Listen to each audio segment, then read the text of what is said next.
एका परिसरामध्ये राहणारी एक 32 वर्षीय विधवा महिला होती आणि त्या विधवा महिलेला एक मुलगी सुद्धा होती आणि त्या विधवा महिलेच्या घरी तिचे दोन पुतण्या होत्या, त्या सुद्धा तिच्याकडेच राहत होत्या. एक भाचा होता, ते सुद्धा तिच्याकडेच राहत होता. अशा पद्धतीनं 4 मुलं त्या विधवा महिलेच्या घरी राहत होते. तिच्या नवऱ्याचं 2014 मध्ये निधन झालेलं होतं. अशा पद्धतीने ती घरामध्ये राहत होती आणि तिच्या घराची एक खोली एका महिलेला भाड्यानं दिली होती. तिला सुद्धा काही मुलं होते, पण मात्र त्या महिलेची तर शिकवण्यासाठी एक ट्युशन घ्यायला एक शिक्षक यायचा आणि तो शिक्षक ती येताना त्या मुलांना येऊन शिकवायचा. पण मात्र हे सगळं शिकवत असताना, हे करत असताना त्या शिक्षकाची आणि या विधवा महिलेची एकमेकांसोबत ओळख झाली. ओळखीचं रूपांतर मैत्रीमध्ये झालं. एकमेकांचे यांनी मोबाईल नंबर घेतले आणि हे जास्तीत जास्त वेळ मोबाईलवर सुद्धा बोलू लागले. आता यांचं बोलणं एवढं वाढलं की आता यांना एकमेकांशिवाय करमत नव्हतं, एकमेकांशिवाय भेटल्याशिवाय राहावत सुद्धा नव्हतं.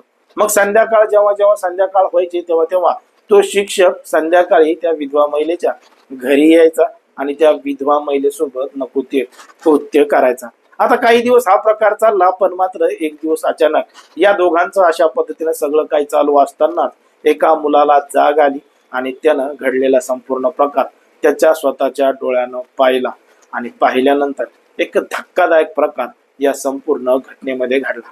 नेमकं काय आहे संपूर्ण प्रकरण, कुठं घडली ही घटना, ह्या पण अगदी सविस्तरपणे पाहणार आहोत. पण जर तुम्ही अजूनही आपलं चॅनल सबस्क्राईब केलं नसेल तर लगेच सबस्क्राईब करून घ्या आणि बाजूला असणाऱ्या बेल नोटिफिकेशनला सुद्धा ऑन करायला विसरू नका. आता ही जी संपूर्ण घटना आहे ती आहे मध्य प्रदेशचा एक जिल्हा आहे भिंड नावाचा आणि याच भिंडमध्ये एक वीरेंद्र नगर आहे. याच वीरेंद्र नगर मध्ये राहणारी एक 32 वर्षीय महिला आहे आणि तिचं नाव आहे रीना शुक्ला. रीना शुक्ला ही विधवा आहे. 2014 मध्ये तिच्या नवऱ्याचं निधन झालेलं होतं आणि ती आणि तिची एक मुलगी आणि 2 भाचे आणि एक पुतण्या अशा पद्धतीनं 4 मुलं या महिलेकडे राहत होते. आता या महिलेकडे राहत असताना त्यांचा सांभाळ करायची, सगळ्या काही गोष्टी तीच करायची आणि काही दूर अंतरावर तिचा दुसरा एक परिवार राहत होता, ते सुद्धा हिच्याकडे लक्ष देत होते. पण मात्र हिच्या घरी एक रूम होती, ती रूम तिने एका महिलेला भाड्याने दिलेली होती. ती आणि तिचा नवरा त्या ठिकाणी राहत होते आणि त्यांच्या मुलांना शिकवण्यासाठी एक ट्युशन घ्यायला एक शिक्षक त्या ठिकाणी यायचा आणि त्या शिक्षकाचं नाव होतं, तो गोविंदपूरचा राहणारा होता आणि त्याचं नाव होतं नितेश दीक्षित. नितेश दीक्षित हा शिक्षक त्या घरी शिकवायला यायचा आणि शिकवायला येत असताना पोरांना गोड गोड बोलायचा, त्या बाईला सुद्धा गोड गोड बोलायचा आणि अशा पद्धतीनं तो नितीन दीक्षित या महिलेच्या, विधवा महिलेच्या रीना शुक्लाच्या प्रेमात पडला. दोघांची ओळख झाली, एकमेकांचे मोबाईल नंबर घेतले. हे दिवसा काय रात्री काय एकमेकांसोबत अशा पद्धतीनं बोलू लागले. पण मात्र एकमेकांच्या जवळ त्यांना येता येत नव्हतं, कारण की त्या महिलेसोबत 4 मुलं सुद्धा राहत होती. आता त्याच्यामध्ये 3 मुली होत्या आणि एक मुलगा होता. अशा पद्धतीने 4 जण त्या महिलेकडे राहायचे म्हणून याला संधी मिळत नव्हती. मग तो शिक्षक काय करायचा, त्या महिलेच्या घरी संध्याकाळ झाली, रात्र झाली की 11, 12, 1, 2 वाजता त्या महिलेच्या घरी जायचा आणि त्या महिलेसोबत अगदी सगळं काही करायचा सकाळ होईपर्यंत. पण मात्र ते जे मुलं होते ते कस काय उठत नव्हते, तर याचं महत्वाचं कारण म्हणजे तो शिक्षक, त्याचं नर्सिंगचं शिक्षण सुद्धा झालेलं होतं आणि त्या काही झोपेच्या गोळ्या आणायचा आणि त्या झोपेच्या गोळ्या ती विधवा महिला तिच्या घरी राहत असणाऱ्या मुलांना द्यायची आणि ते मुलं झोपले की मग त्या शिक्षकाबरोबर रात्रभर नको ते कृत्य करायचे. पण मात्र एक दिवस अशा पद्धतीनं तारीख आली 14 मे 2016ची. 14 मे 2016ला त्या महिलेनं अशाच पद्धतीनं त्या मुलांना गोळ्या दिल्या, झोपी घातलं. पण मात्र संध्याकाळी ते जे मुलं आहेत त्यांना पाहिजे त्या प्रमाणात त्या गोळ्या त्यांनी घेतल्या नाही, त्याचं सेवन त्या पद्धतीनं झालं नाही. म्हणून अचानक रात्री ती महिला आणि तो शिक्षक अशा पद्धतीनं करत असतानाच एका मुलाला त्या ठिकाणी जाग आली आणि त्यानं स्वतःच्या डोळ्यानं त्या महिलेला हे सगळं करताना पाहिलं. आता हे सगळं करताना पाहिलं आणि तो जोर जोरात ओरडू लागला की त्या महिलेसोबत तो नेमका शिक्षक काय करतोय, कारण की ती महिला वेगवेगळे आवाज काढत होती. आता त्या शिक्षकानं त्या मुलाला पकडलं आणि त्याचा गळा आवळला आणि त्याला त्या ठिकाणीच ठार केलं. आता त्याला ठार करत असताना त्या ठिकाणी अजूनही 3 मुली होत्या.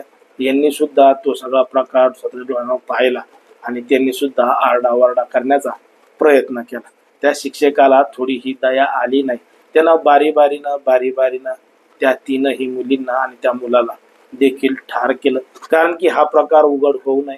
उघड जर झाला तर त्याची बदनामी होईल. या सगळ्या गोष्टीमुळे त्यानं त्या 4 मुलांना त्या ठिकाणीच ठार केलं.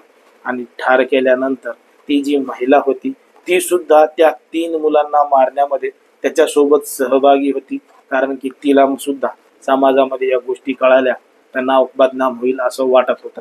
पण जेव्हा तिच्या स्वतःच्या मुलीला सुद्धा या शिक्षकानं ठार केलं तेव्हा मात्र ती चिडलेली होती आणि त्या शिक्षकाला हे सगळं काय केलं म्हणून ओरडत होती. आता त्या शिक्षकाला या गोष्टीचा सुद्धा राग आला. कारण की ती त्याच्याच विरोधात बोलत होती. त्याला वाटलं आता आतापर्यंत 4 जणांना ठार केलंय आणि हिला जर सोडलं तर ही उद्या पोलीस स्टेशन मध्ये जाईल आणि माझ्या विरुद्ध गुन्हा दाखल करेल. त्या शिक्षकाला अटक होईल म्हणून त्या शिक्षकानं त्या महिलेला सुद्धा त्याच पद्धतीनं ठार केलं. आणि ठार केल्यानंतर घरातले सगळं काही सामान आहे ते इकडं तिकडं पांगवलं आणि त्या ठिकाणाहून तो पसार झाला. संध्याकाळी पसार झाला, गायब झाला. आता दुसऱ्या दिवशी जेव्हा ही गोष्ट समोर आली तेव्हा समजलं की त्या घरामध्ये कोणीतरी घुसून दरोडा टाकला, लूट केलीये आणि त्या सगळ्या परिवाराला ठार करून गायब झाला. पण मात्र जेव्हा या गोष्टीची माहिती पोलिसांना मिळाली त्या ठिकाणचे जे SP आहेत ते SP सुद्धा नवनीत भसीन SP साहेबांकडे माहिती पोहोचली. कारण की प्रतिक्रिया जोरदार उमटू लागल्या त्या परिवाराला. अशा पद्धतीने परिवारातल्या सदस्यांना ठार केलेलं होतं. त्याच्यामुळे ही बातमी त्या ठिकाणची SP नवनीत भसीन यांच्यापर्यंत पोहोचली होती. SP साहेबांनी तात्काळ त्या ठिकाणचे जे SHO आहेत आशिष मिर्झा बेग यांना कळवलं. ते सुद्धा त्या ठिकाणी उपस्थित झाले. डॉग स्क्वॉडचं पथक आलं. सगळे काही पोलीस यंत्रणा त्या ठिकाणी आल्या. त्या घटनेचा तपास लावत होत्या की नेमका हा प्रकार काय घडलाय, कोणी घडवलाय. कारण की त्या ठिकाणी दरोडा पडल्याचं चित्र भासवत होतं. पण मात्र पोलिसांनी जेव्हा तपास चालू केला तर पोलिसांना समजलं की हे सगळं भासवण्याचा प्रकार आहे. कारण की घरामधल्या मौल्यवान वस्तू गायब झालेल्या नव्हत्या आणि दरोडा पडला जरी तर त्या पद्धतीचं चित्र त्या ठिकाणी दिसत नव्हतं. म्हणून हा खून आहे असा पोलिसांना प्रथमदर्शनी वाटलं. मग पोलिसांनी तरी सुद्धा या संपूर्ण गोष्टीचा तपास चालू केला. त्या महिलेचा कॉल डिटेल्स काढले, CDR काढला.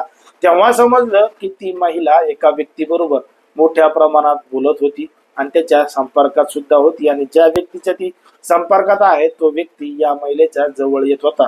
ते लोकेशनवरून सगळ्या काही गोष्टी पोलिसांना समजल्या. पोलिसांनी 48 तासाच्या आत तो जो आरोपी शिक्षक आहे नितेश दीक्षित त्याला पोलिसांनी ताब्यात घेतला. आणि ताब्यात घेतल्यानंतर पोलीस स्टेशन मध्ये नेलं आणि पोलिसांनी पोलिसांच्या पद्धतीने चौकशी केली. सगळ्या काही गोष्टी विचारल्या. तेव्हा त्यानं घडलेला संपूर्ण प्रकार पोलिसांना सांगितला. आता हा जो संपूर्ण प्रकार आहे तो 14 मे 2016 घडला होता. पण मात्र या शिक्षकाला कोर्टामध्ये हजर करण्यात आलं. तारीख पे तारीख झाले. 34 महिने ही सगळी कारवाई चालली आणि 34 महिने कारवाई चालल्यानंतर माननीय कोर्टानं त्याला आता फाशीची शिक्षा सुद्धा दिलेली आहे. कारण की अशा व्यक्तीला समाजामध्ये राहण्याचा अधिकार नाही. त्याला लहान मुलांची कीव सुद्धा आली नाही. म्हणून अशा व्यक्तीला समाजात राहण्याचा अधिकार नाही. त्याची जी जागा आहे ती जेलमध्येच आहे. नाहीतर मग त्याला फाशीच देण्यात यावी असं सुद्धा सांगण्यात आलेलं आहे. त्या पद्धतीची शिक्षा त्याला झालेली आहे. पण प्रत्यक्षात त्याला अजून फाशीची शिक्षा झालेली नाही. कारण की अजूनही काही कायदेशीर कारवाई चालू आहे. जर आपण पाहिलं तर समाजामध्ये, देशामध्ये, राज्यामध्ये कशा पद्धतीनं गुन्हेगारीचं प्रमाण वाढत चाललंय, विवाहबाह्य संबंधाचं प्रमाण वाढत चाललंय आणि त्यामधून कशा पद्धतीनं घटना घडत आहेत हे आपल्याला या संपूर्ण प्रकरणावरून समजत आहे. आता ही जी संपूर्ण प्रकरण आहे, घटना आहे, ही सोशल मीडियावर, टेलिव्हिजनवर, वर्तमानपत्रामध्ये आणि काही वेब पोर्टलवर प्रसारित झालेली आहे. त्याच्या आधारे आम्ही तुम्हाला ही संपूर्ण घटना सांगितलेली आहे. कोणाच्याही भावना दुखवणं हा आमचा हेतू नाही. पण मात्र समाजामध्ये जे घडतंय ते तुमच्यापर्यंत पोहोचवणं आणि तुम्हाला सावध करणं हाच आमचा केवळ हेतू आहे. एकंदरीत या संपूर्ण प्रकरणावर तुम्हाला काय वाटतं हे अगदी स्पष्टपणे कमेंटमध्ये सांगा. आणि अशाच पद्धतीचे नवनवीन व्हिडिओ पाहण्यासाठी आपल्या चॅनलला लगेच सबस्क्राईब करून घ्या.